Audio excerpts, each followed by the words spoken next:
Pemirsa, sebanyak 14.000 pelanggan Perumda Tirtamusi di wilayah Alang-Alang Lebar terdampak gangguan distribusi air bersih akibat kebocoran pipa di Jalan Bypass Alang-Alang Lebar. Hingga saat ini perbaikan darurat masih berlangsung.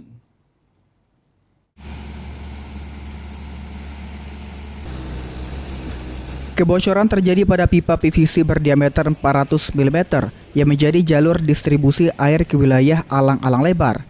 Berdampak pada pasokan air ke sejumlah kawasan seperti Perumnas Raya, Soekarno-Hatta, Talang Betutu, Talang Jambe, hingga Komplek Auri yang mengalami gangguan.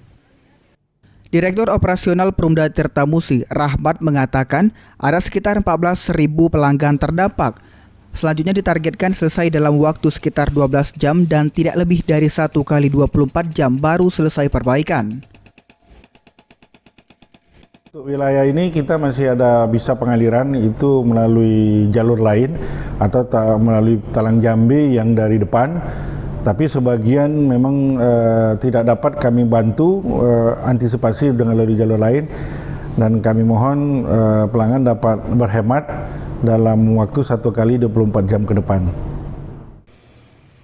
Selanjutnya pelanggan diimbau menghemat penggunaan air, sementara bantuan air dapat diajukan melalui call center, WhatsApp Center Perumda Tirtamusi.